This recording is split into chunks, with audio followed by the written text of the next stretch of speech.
Anda kembali di iNews Siang. Pemirsa, jelang sidang peninjauan kembali para terpidana kasus pembunuhan Vina dan Eki, sejumlah rekan para terpidana memasang spanduk dukungan. Rencananya warga Kelurahan Karya Mulia juga akan menggelar doa bersama.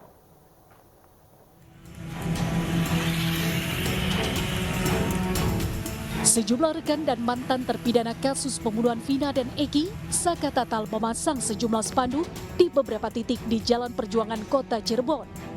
Spanduk tersebut bertuliskan dukungan bagi ketujuh terpidana seumur hidup yang akan menjalani sidang peninjauan kembali atau PK pada Rabu esok. Pemasangan spanduk ini dilakukan sehari jelang sidang PK di Pengadilan Negeri Kota Cirebon, Jawa Barat. Dalam rangka mendukung teman kita yang akan menjelang sidang PK. Kebetulan besok juga kita mau mengadakan doa bersama keluarga 7 terpidana dan seluruh warga kampung Saladara dan sekitarnya. Harapannya PK berjalan lancar, dikabulkannya PK 7 terpidana. Warga Karya Mula, terutama teman-teman terpidana berencana akan menghadiri sidang PK para terpidana sebagai bentuk dukungan kepada mereka yang dinilai tidak bersalah dan menjadi korban salah tangkap. Dari Cirebon, Jawa Barat, Miftahudin, iNews melaporkan. Dan pemirsa, untuk mengetahui situasi terkini jalannya sidang PK ke-6 terpidana kasus Vina dan Eki, sudah ada rekan kami Faisal Rinaldi di sana. Selamat siang Faisal. Faisal, bagaimana jalannya persidangan kali ini? Ya, Zila dan juga pemirsa, memang untuk persidangan daripada PK terpidana kasus pembunuhan Vina dan juga Eki memang agak sedikit keterlambatan karena kan memang tadi sempat ada perdebatan antara majelis hakim dan juga kuasa hukum daripada 6 terpidana, di mana tadi majelis hakim sebelumnya memutuskan bahwa sidang ini akan digelar secara tertutup karena kan ada unsur asusila, namun dari pihak terpidana sendiri tidak setuju dan juga menginginkan agar sidang daripada PK terpidana ini terbuka untuk umum. Dan nampaknya untuk saat ini sidang baru saja dimulai dan hakim juga memutuskan bahwa sidang ini dibuka untuk umum dan juga bisa langsung disaksikan secara langsung oleh masyarakat yang datang ke sini maupun yang menonton dari rumah melalui siaran televisi. Dan untuk pada hari ini, Zila dan juga pemirsa, sidang beragendakan pembacaan memori PK dari pihak pemohon atau dalam hal ini pihak dari 6 terpidana kasus pembunuhan Vina dan juga Eki, di mana 6 terpidana memang secara langsung hadir ke Pengadilan Negeri Cirebon, mulai dari Rivaldi, kemudian juga Eka Sandi, Eko Ramdhani, Hadi Saputra, Jaya, kemudian Supriyanto. Dan untuk yang berada di dalam adalah terpidana Rivaldi terlebih dahulu yang dimana masuk ke ruangan ini terlebih dahulu. Nampaknya nanti kemungkinan akan dipanggil kembali ke 5 terpidana lainnya untuk ikut ke dalam ruang sidang cakra untuk menjalani sidang peninjauan kembali atau PK hari ini.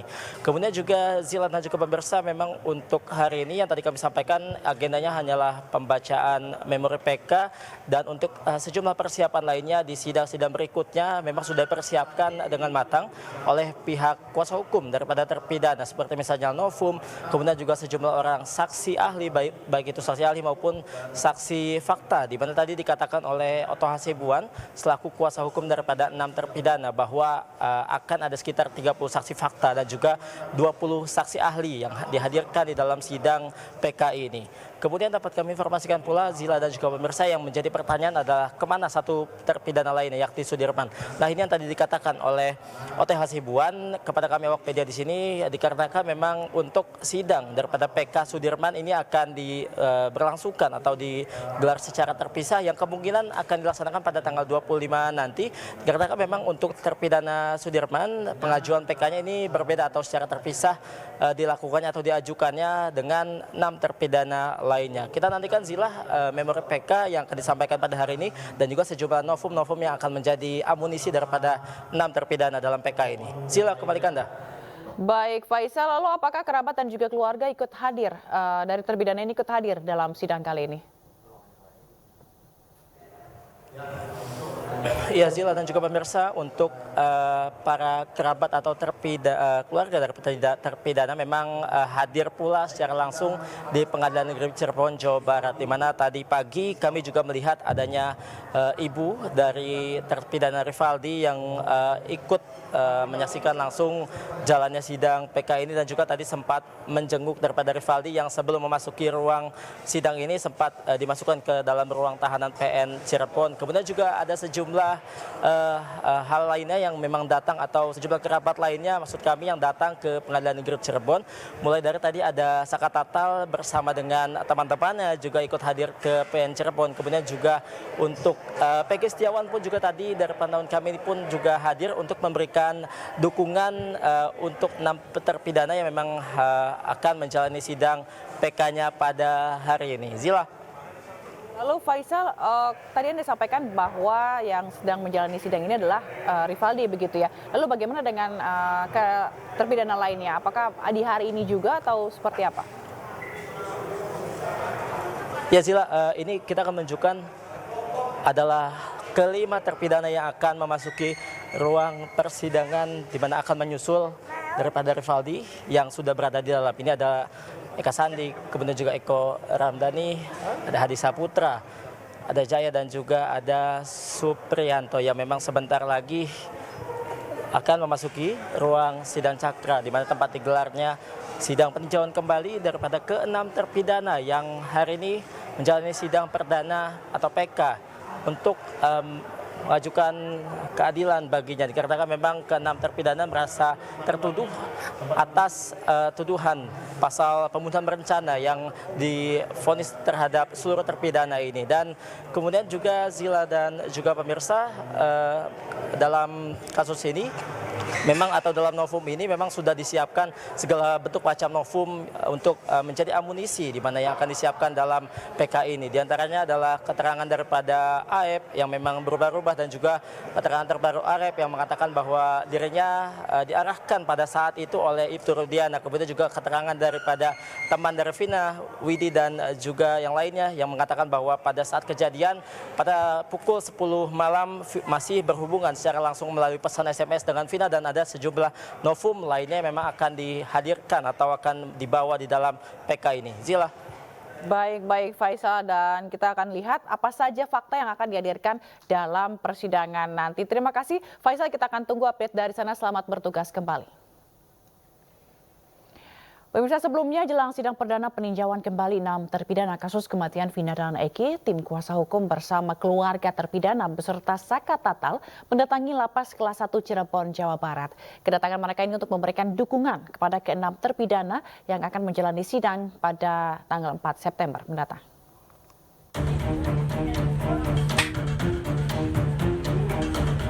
Salah satu keluarga terpidana kasus Vina Eki ditemani tim kuasa hukum mendatangi Lapas Kelas 1 Cirebon, Jawa Barat.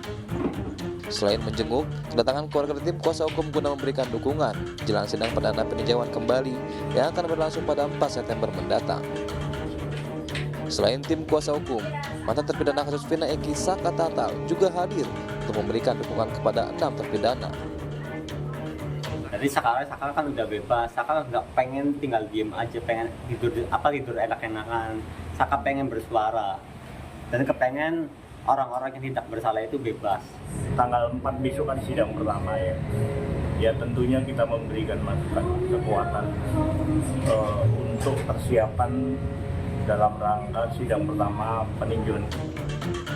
Sementara itu, tim kuasa hukum Beradi mewakili salah satu terpidana Sudirman untuk mengajukan PK di Pengadilan Negeri Cirebon.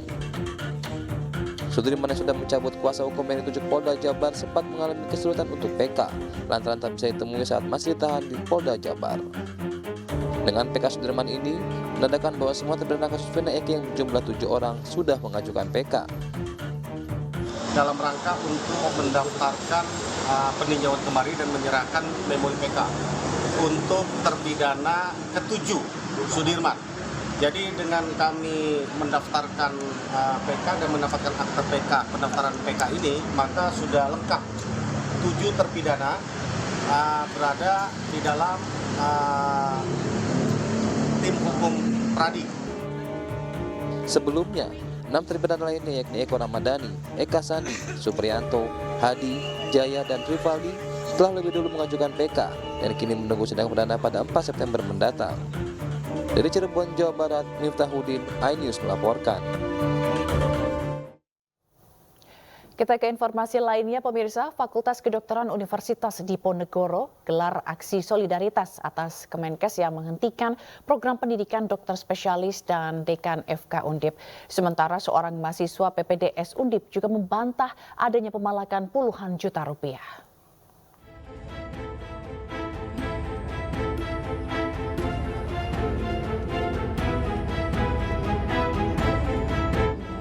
Berpakaian serba hitam, mahasiswa dan dosen FK Undip protes langkah Kemenkes yang menghentikan program pendidikan dokter spesialis atau PPDS anestesi sejak 14 Agustus lalu. Selain itu, aktivitas dekan FK Undip, Dr. Rijan Wisnu Prajoko, sebagai dokter kanker dan dosen PPDS RSUP Dr. Karyadi juga dihentikan sejak 28 Agustus. Penghentian ini merupakan imbas kasus meninggalnya Dr. Aulia Risma Lestari, seorang mahasiswi PPDS anestesi yang bunuh diri karena dugaan perundungan. Undip berkomitmen untuk membuka investigasi seluas-luasnya, sedalam-dalamnya, seluruhnya, dan membuka untuk dibuka saja seluruhnya. Kami berkomitmen demikian. Kepada semua pihak, silahkan untuk melakukan investigasi ke dalam. Kami tidak ada yang kami tutup-tutupi. Namun kami juga berharap bahwa nanti hasilnya akan berkeadilan untuk seluruhnya. Sementara, seorang mahasiswa PPDS anestesi Fakultas Kedokteran Undip membantah adanya pemalakan dokter senior ke junior. Terungkap dari hasil investigasi Kemenkes, diketahui almarhumah Dr. Aulia Risma Lestari dipalak oleh dokter seniornya 20-40 juta rupiah. Pemalakan itu tidak ada. Iuran itu mas? Iuran ke seseorang itu tidak. Kalau iuran angkatan dalam urusan untuk makan, rumah tangga, beli aqua, untuk minum sendiri, nah, itu biar diatur. Berapa nilainya? Kalau nilainya, saya bukan seangkatan sama dia ya. Yang 40 juta itu 40 juta benar nggak sih? 40 juta itu coba konfirmasi ke Apa? dikonfirmasi ke mas. Konfirmasi kemana mas? Bagaimana? Konfirmasinya yang kemana 40 juta itu? Kalau konfirmasinya ke teman angkatannya ya, bendaharanya. Guru Besar FK Undip Semarang menambahkan, sistem PPDS di Indonesia adalah bentuk perbudakan modern atas nama pendidikan dan pelayanan kesehatan. Sistem PPDS yang ada di Indonesia saat ini, mereka bekerja untuk pelayanan rumah sakit, hasilnya diterima oleh rumah sakit semuanya, tapi mereka tidak terima gaji, itu bentuk perbudakan modern atas nama pendidikan dan pelayanan kesehatan. Itu jelas perbudakan, mereka kerja nggak digaji, nggak ada ikatan kepegawaian, sehingga tidak ada kesejahteraan, apalagi makan nggak dapat, ditambah lagi beban bayar parkir. Oke. Profesor Zainal Mutakin juga menyarankan jumlah perawat di rumah sakit harus ditambah untuk mengurangi beban kerja mahasiswa PPDS. Dari Semarang, Jawa Tengah, Kristadi, iNews melaporkan.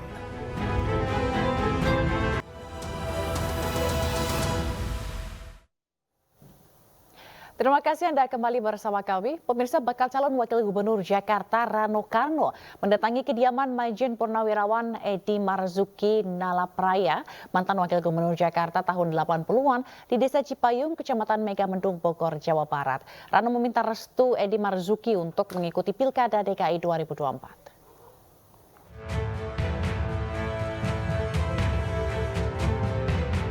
Bakal calon Wakil Gubernur Jakarta Rano Karno mendatangi kediaman Maijen Purnawirawan Edi Marzuki Nalapraya, mantan Wakil Gubernur Jakarta tahun 84 hingga 87, di Desa Cipayung, Kecamatan Megamendung, Bogor, Jawa Barat. Kedatangan Rano ke kediaman Edi Marzuki untuk meminta doa restu sekaligus konsultasi tentang pencalonannya. Edi Marzuki Nalapraya juga merupakan bapak pencak silat dunia.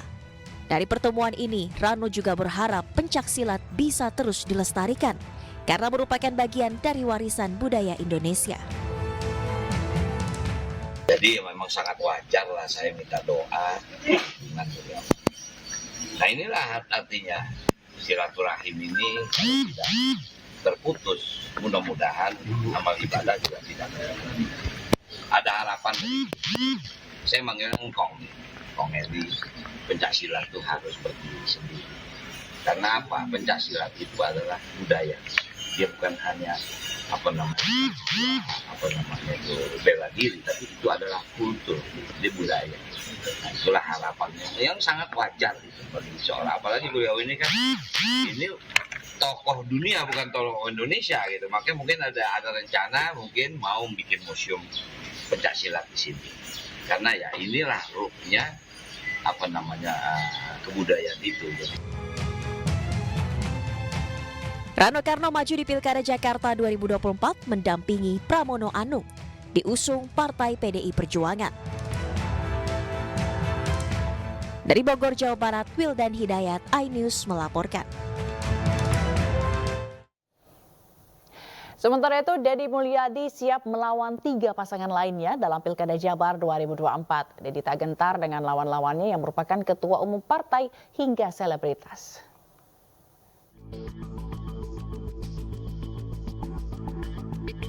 Empat pasangan calon siap bertarung dalam Pilkada Jawa Barat 2024. Salah satunya Deddy Mulyadi Erwan Setiawan. Diusung 14 partai, Deddy Mulyadi tidak gentar melawan para pesaingnya. Mulai dari Ketua Umum PKS Ahmad Syahiku hingga selebritas yang menjadi bakal calon wakil gubernur seperti Ronald Surapraja dan Gita KDI. Meski tak gentar, Deddy mengaku tidak punya strategi khusus untuk menang dalam Pilkada Jabar. Nanti strategi apa Pak nanti butuh? Saya nggak punya strategi apa-apa. Kan saya kan dari dulu kalau berpolitik nggak pernah berstrategi. Strategi saya itu adalah berbuatlah baik pada warga, jangan hanya untuk kepentingan pilgub. Udah aja terus. Saya nggak punya berstrategi. Saya kan gini aja dari dulu nggak berubah. Gitu loh. Nggak punya strategi apapun. Karena saya yakin betul rakyat Jawa Barat itu punya pikiran dan punya hati, dan dia akan memilih pemimpin yang konsisten untuk kepentingan warga. Kalau keberadaan selebritis sendiri yang ikuti pilgub sekarang Pak, ada pengaruh juga? Santai aja. Sekarang tuh gini loh, di era media sosial ini sulit kita menyebutkan selebriti. Mantan Bupati Purwakarta 2 periode ini mengaku terus bertemu dan melayani warga tanpa terikat urusan politik seperti Pilkada Jabar. Sementara itu, meski kalah suara, Nisya Ahmad dilantik jadi anggota DPRD Jawa Barat periode 2024-2029. Adik Raffi Ahmad tersebut melenggang ke kursi legislatif setelah Thorikoh Nasrullah Fitriah, kader PAN, mengundurkan diri.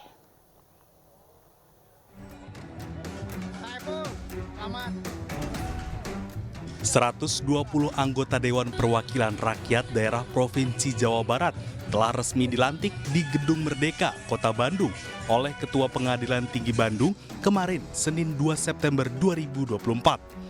Salah satunya Nisya Ahmad, adik selebritas Raffi Ahmad.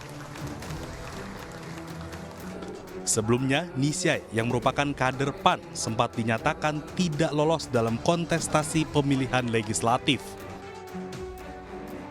Nisya kalah dari Thorikoh Nasrullah Fitriah, kader PAN lain yang mendapat suara lebih unggul dari dirinya.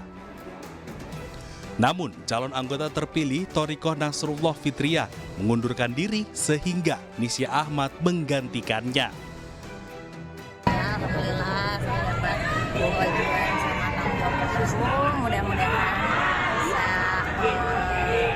tanggung jawab. Ini tuh teteh itu masuk menggantikan itu PAW Bu Thorikoh atau gimana kan ini tuh mekanisme dalam di PAN-nya? Jadi pokoknya saya di sini bagian dari Partai PAN, dapat tugas dari Partai PAN, insya Allah saya menjalankan tugasnya sebaik-baiknya. Terima kasih. Kalau disuruh milih komisi berapa rencana tuh? Nanti biar itu kan dirapatin lagi dulu, kita lihatlah nanti bismillah sama aja. Diketahui dalam pemilihan legislatif, Nisya Ahmad maju melalui Partai Amanat Nasional untuk daerah pemilihan Jawa Barat 2. Dirinya lolos pileg dengan perolehan suara 50.422. Dari Bandung, Jawa Barat, Ervan David, iNews melaporkan. Pemirsa, perdebatan sengit terjadi antara Ketua Umum Solidaritas Merah Putih Sylvester Matutina dan akademisi Rocky Gerung dalam program Rakyat Bersuara. Adu mulut ini dipicu soal tudingan campur tangan Presiden dalam pilkada. Jangan nggak usah, straight to the point aja, Rocky. Jangan kau bodohin terus masyarakat ini. Saya cuma bodohin. Buktikan. Mereka tidak mungkin saya bodohin. Mereka tonton kebodohanmu. Oh enggak, saya ngomong dengan fakta dan bukti yang valid. Anda ngomong dengan opini dan framing yang nggak benar buat bangsa ini. Ini metodologi. Oke, kita beri kesempatan dulu. Silakan Rocky, silakan Rocky. Jangan dipotong dulu, silakan. Di dalam metodologi ada prinsip parsimoni, itu cara berpikir. Hoax itu, bagaimana? Pengetahuanmu tentang metodologi minus 7 tuh. You nggak ngerti metodologi, bagaimana saya mau ajak kamu berpikir kalau prinsip berpikir you nggak tahu. Nah, inilah Anda merendahkan orang seperti Anies kemarin kasih 11 poin ke Pak Prabowo. Pak Prabowo jadi presiden. Saya tidak merendahkan, saya merendahkan kemampuanmu berpikir. Manusia-manusia yang tukang merendahkan orang ini satu ini. Ya kan? Fitnah orang. Kerjanya memang begini, pecundang. Oke, lanjut. Minum dikit. Sebelum Rocky ya. Kamu mau lanjutin? No, saya mau lanjutin. Nanti saya beri kesempatan. Sabar. Oke. Minum dulu, minum. Seseorang yang mengklaim punya otak, dia tahu basis otaknya apa tuh. Itu cara berpikir tadi. Saya baru terangkan satu hal kecil, parsimoni, dan you nggak tahu. Bagaimana mungkin you punya ijazah nggak tahu apa itu parsimoni? Astaga. Di dalam hukum pun ada prinsip parsimoni. Mau saya terangkan? Rocky. Tunggu, saya mau terangkan. Saya mau ajarin you kan. Enggak, saya nggak perlu diajari oleh Anda. Tunggu, Anda lulus fakultas hukum? Sebagai orang hukum, saya minta bukti. Oke, saya terangin Saya sekarang. minta bukti. Oke. Ya kan kau nggak usah ngomong panjang lebar, saya hanya minta bukti kau mana. Oke, saya terangkan. Ya? Oke, saya terangkan. Itu aja, kita orang hukum. Oke, saya mau terangkan. Berdasarkan bukti dan fakta itu loh. Iya, saya mau terangkan sekarang. Kau ngomong panjang kali lebar, kau bodohin orang lain. Saya jangan. Kacau kamu ini. Dia minta bukti. Buktikan. Untuk membuktikan perlu cara pembuktian, right? Cara pembuktian. Ayo silakan. Oke. Anda mau bukti yang kompleks atau yang parsimoni? Terserah Anda mau kasih bukti apa aja. Ya. Rakyat mendengar. Anda bohong atau bukti itu asli atau bohong? Saya kasih bukti parsimoninya ya. Di dalam ilmu hukum ada prinsip. Pacta sunt servanda, a pact must be served. Tahu prinsip itu? Dalam ilmu hukum. Sudahlah, saya ini bukan mahasiswa baru yang Anda harus terangkan. Anda tahu nggak supaya sekarang ngomong aja, mana buktinya itu loh. Ini saya mau terangin. Enggak, kita kalau di pengadilan bro ya, nggak ada kita ngomong panjang-panjang kayak begini. Langsung mana buktinya? Hakim akan minta itu. Oke, Anda hakim ya. Oke, saya terangin ya. Buktinya namanya Pacta sunt servanda. Tahu nggak istilah itu? Saya bilang Rocky, ya kan, mana buktinya? Sekarang kita ngomong mengenai presiden yang Ini melakukan buktinya, cawe-cawe. Saya pakai bahasa Inggris, a pact must be served. Namanya Pacta sunt servanda. Perjanjian harus diucapkan. Mana pasal pidana berapa yang presiden itu lakukan? Anda ini ngomong apa Anda ini? Buktikan undang-undang mana yang dilanggar, pasal berapa? Ini saya mau terangkan. Oke, silakan Rocky, silakan. Saya terangkan pelan-pelan ya. Saya akan terangkan pakai dalil hukum, a pact must be served. Pacta sunt servanda. Pacta itu pact artinya perjanjian. Betul nggak? Sunt artinya jangan sampai, bener nggak? Salah. Baru gua makanya udah salah. Sunt itu artinya must, bukan sebaliknya.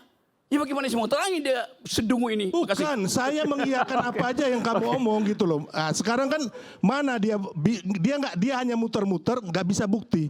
Nggak ada ini manusia. Ini manusia pecundang, ya, yang sangat merugikan bangsa kita ini dengan kebohongan-kebohongan yang dia lakukan. Nggak ada kan? Mana buktinya yang kamu bisa berikan saat ini? Nggak ada, Rocky.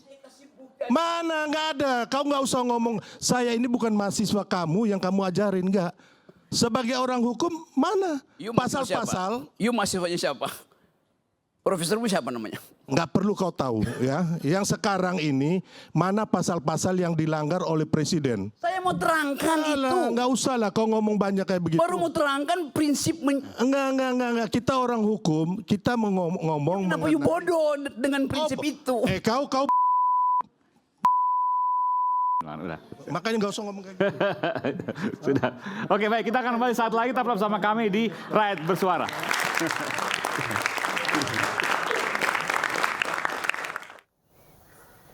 Pemirsa, KPK akan memanggil putra bungsu Presiden Joko Widodo, Kaisang Pangarep, untuk dimintai klarifikasi terkait dugaan gratifikasi jet pribadi. Sementara itu, politisi PSI Grace Natali mengaku tidak tahu keberadaan Kaisang yang menghilang usai jadi sorotan.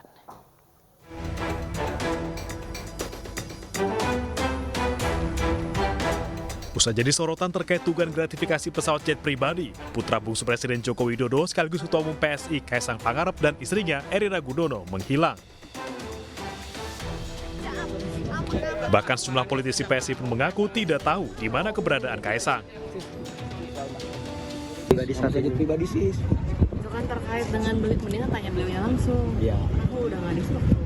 Ya, kayak ini soal yang yang soal Mas Gibran sih, kalau Mas Gibran sih yang rame kemarin sih kan belum pasti ya, nggak tahu itu punya beliau apa enggak. Berarti harus diverifikasi dulu. Dipastikan dulu. Yang itu lebih penting ya. Mas Kaisang sekarang di mana? Iya sih, sekarang di mana sih Mas Kaisang? Saya udah nggak di struktur, jadi nggak mantau hari-hari. Cek dulu, ntar salah lagi informasi saya dari saya. Masih di US? Belum saya cek. Sementara itu, Komisi Pemberantasan Korupsi berencana memanggil Kaisang Pangarep atas dugaan penerimaan gratifikasi. KPK akan mengirimkan surat undangan kepada Kaisang untuk klarifikasi. Klarifikasi ini guna mencari jawaban apakah fasilitas yang diterima Kaisang ada kaitannya dengan penyelenggaraan negara. Kini KPK tengah menyusun daftar pihak yang akan diperiksa. KPK itu hanya berwenang memeriksa gratifikasi kalau menyangkut penyelenggara negara. Saya sampaikan iya, ya kan itu kan. Kenapa kami membutuhkan penjelasan dari Saudara Kaisang terkait hal ini? Karena kami menduga patut diduga itu ada kaitannya dengan penyelenggara negara. Kan kita tahu kan orang tua dari Saudara Kaisang seperti itu, gitu kan. Sementara itu, orang dekat Kaisang sekaligus Wakil Ketua TKN Prabowo Gibran menyebut Kaisang merupakan seorang pengusaha yang wajar bila menumpangi jet pribadi. Logikanya sangat mustahil ya, tapi ya silakan aja kalau ada yang memang mau menyelidiki ya, karena memang Mas Kaisang ini adalah juga seorang pengusaha dan ada temannya juga yang di private jet itu mereka memang pengusaha gitu. Jadi saya sendiri juga seorang pengusaha ya, jadi saya pikir masyarakat banyak juga yang menggunakan private jet gitu loh. Jadi bukan suatu hal dosa besar ya orang menggunakan private jet gitu, sepanjang tidak menggunakan ini atas fasilitas negara atau uang hasil korupsi atau kejahatan. Sebelumnya dugaan gratifikasi berkembang usai Erina Gudono mengunggah foto pesawat dalam perjalanannya ke Amerika Serikat di media sosial. Diketahui pesawat itu merupakan jenis Gulfstream G650ER milik perusahaan besar yang menjalin kerjasama dengan Pemkot Solo saat masih dipimpin kakak Kaisang Gibran Rakabuming Raka. Tim Liputan iNews melaporkan.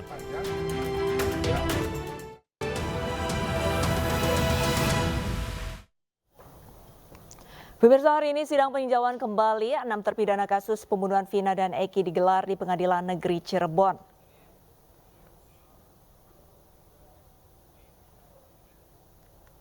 Sidang perdana ini dihadiri 6 terpidana yakni Eka Sandi, Eko Ramadhani, Hadi Saputra, Supriyadi, Jaya dan Rivaldi Aditya Wardana. Dalam sidang hari ini, kuasa hukum terpidana menyiapkan novum sebagai pembelaan kliennya. Keenam terpidana bersikukuh, mereka tidak bersalah. Mereka juga menegaskan bahwa Vina dan Eki meninggal dunia akibat kecelakaan. Kuasa hukum keenam terpidana meminta hakim untuk menegakkan keadilan dan membebaskan seluruh terpidana dari jeratan hukum. Pernyataan Disreskrim Polda Jawa Barat dan Kadif Humas Mabes Polri semakin menambah kegaduhan di masyarakat. Bagaimana mungkin dua DPO yang telah ditetapkan sebagai tersangka yang dalam putusan-putusan Pengadilan Negeri Cirebon dijelaskan dengan terang benderang peran dan perbuatannya dalam kasus Vina Cirebon tiba-tiba dinyatakan fiktif. Ya pemirsa, sama-sama kita akan menyaksikan jalannya persidangan yang tengah berlangsung. Vina Cirebon menyebabkan munculnya keadaan baru berupa keyakinan di kalangan masyarakat bahwa pemohon PK dan terpidana lainnya bukanlah pelaku dalam perkara pembunuhan dan pemerkosaan dalam kasus Vina Cirebon. Keyakinan sebagian masyarakat yang menyatakan para pemohon PK dan terpidana lainnya bukanlah pelaku dalam peristiwa pembunuhan dan pemerkosaan dalam kasus Vina Cirebon makin kuat setelah permohonan pra-peradilan kuasa hukum Peggy Setiawan dikabulkan pengadilan berdasarkan putusan Pengadilan Negeri Bandung nomor 10 Pit/2024 PNBDG. Jika menilik kasus Vina Cirebon, sangat masuk akal para pemohon PK mempunyai keyakinan yang kuat beberapa kasus yang pernah terjadi di Indonesia seperti kasus Sengkon dan Karta, kasus Kemat dan David dalam pembunuhan Asrori di Jombang tahun 2008 dan kasus 6 orang pengamen Cipulir yang dituduh membunuh Diki Maulana pada tahun 2017 terjadi pada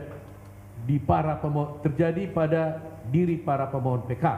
Karena setidaknya terdapat beberapa persamaan fakta yang menyertai kasus-kasus itu dengan kasus Vina Cirebon, yaitu semua terpidana atau tertuduh adalah orang miskin yang tidak memiliki akses kepada keadilan. Kedua, pengungkapan peristiwa dan penetapan tersangka tidak melalui metode scientific crime investigation. Ketiga, penghukuman atas pelaku lebih didasarkan pada hanya pengakuan tersangka belaka. Yang perlu digarisbawahi dalam pengungkapan kasus-kasus terdahulu seluruhnya diungkap dengan adanya mengandalkan pengakuan para terpidana. Untuk sampai pada adanya pengakuan tersangka atau terdakwa atau terpidana, metode penggunaan kekerasan dan pemisahan kerap menjadi pilihan yang paling mudah, sedangkan penggunaan metode scientific crime investigation bukan pilihan terbaik yang dilakukan. Hal ini disinyalir terjadi dalam kasus Vina Cirebon, di mana proses pengungkapan atau pembuktian awal tidak didukung proses scientific crime investigation. Hal mana diakui dengan tegas oleh Kepala Kepolisian Republik Indonesia atau Kapolri ketika menyampaikan arahan di hadapan wisudawan STIK PTIK yang dibacakan oleh Wakapolri Komjen Agus Andrianto pada acara wisuda STIK PTIK pada hari Kamis 20 Juni 2024 yang lalu. Bahwa yang paling naif jika proses pengungkapan atau pembuktian awal kasus Vina Cirebon justru berangkat dari kerasukan atau kesurupan teman korban Vina yang bernama Linda yang terjadi pada hari ketiga pasca kematian Vina. Dalam kesurupannya itu Linda menerangkan bahwa yang merasuki tubuhnya adalah arwah Vina dan di hadapan kakak kandung Vina yang bernama Marliana. Linda menerangkan secara detail kejadian yang menimpa Vina. Rekaman suara kesurupan Linda itu kemudian direkam oleh Marliana dan diserahkan kepada saksi Rudiana, dan keesokan harinya saksi Rudiana beserta bawahannya melakukan penyelidikan peristiwa kematian Eki dan Vina ke lokasi sekitar tempat kejadian perkara. Walaupun proses Cirebon ketika menangani peristiwa kematian Eki dan Vina sudah sampai pada kesimpulan bahwa kematian Eki dan Vina adalah diakibatkan oleh kecelakaan lalu lintas tunggal. Apabila benar, sekali lagi, apabila benar penyelidikan. Ya pemirsa, kita ke informasi lainnya. Pelanggan KRL komuter lain di Jabodetabek masih harap-harap cemas terkait wacana kenaikan tarif yang muncul dalam buku nota keuangan RAPBN 2025. Namun pihak Kereta Komuter Indonesia menyatakan masih menunggu keputusan Kementerian Perhubungan sebagai pemangku kebijakan.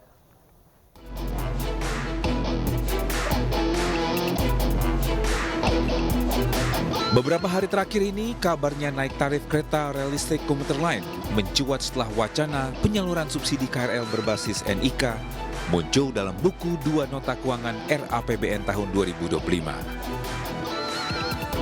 Skema NIK ini nantinya akan diberlakukan secara bertahap dan akan segera disosialisasikan kepada masyarakat sebelum ditetapkan. Sontak wacana pemberlakuan skema subsidi kereta menggunakan NIK ini menuai pro kontra. Baru tahu sih kemarin.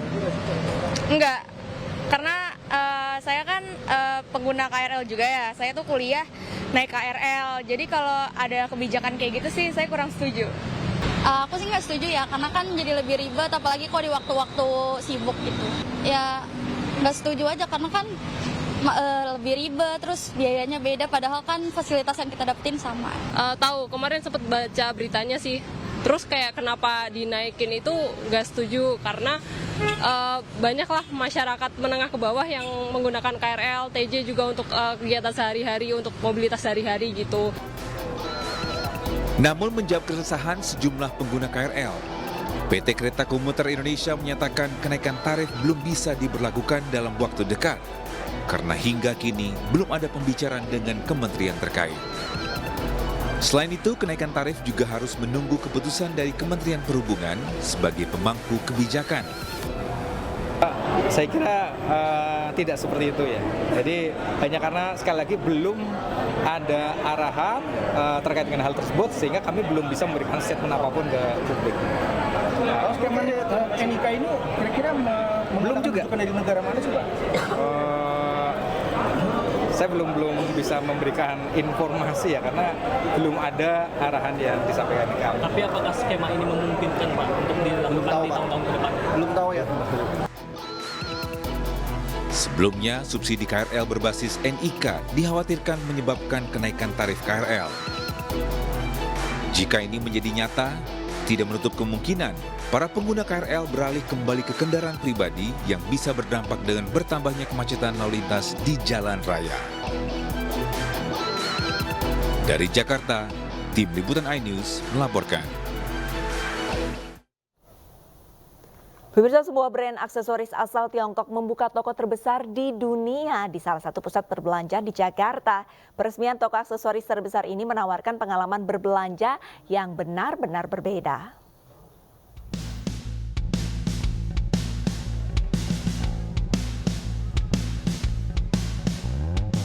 Brand aksesoris ternama asal Tiongkok, Miniso, membuka toko retail terbesar di dunia.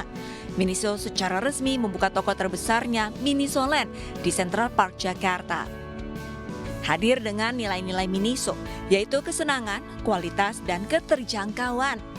Toko ini menawarkan berbagai bagian yang unik dan hidup, termasuk parfum, mainan, blind box, kecantikan, cemilan, dan bahkan area hiburan yang dirancang untuk bermain dan berfoto. Miniso hadir membawa kegembiraan dan fun untuk semua usia atau kalangan umur di masyarakat gitu. Jadi tidak cuma toko yang besar, kami juga menghadirkan beberapa section area di mana ada banyak sekali aktivitas yang bisa dilakukan oleh pelanggan. And I'm so happy to announce that our biggest store, Miniso store in the world, is grand opening today, and welcome all our friends come to here. So now we have expand our product category. So you can see here is our beauty section, and beauty section is the most important section in this store. So you can see this is the front area of the whole store. Desain toko yang memiliki berbagai bagian membawa kebahagiaan bagi setiap pengunjung dan menjadikannya destinasi wajib bagi keluarga dan individu. Dari Jakarta, Aya Nufus, Nadifa, iNews melaporkan.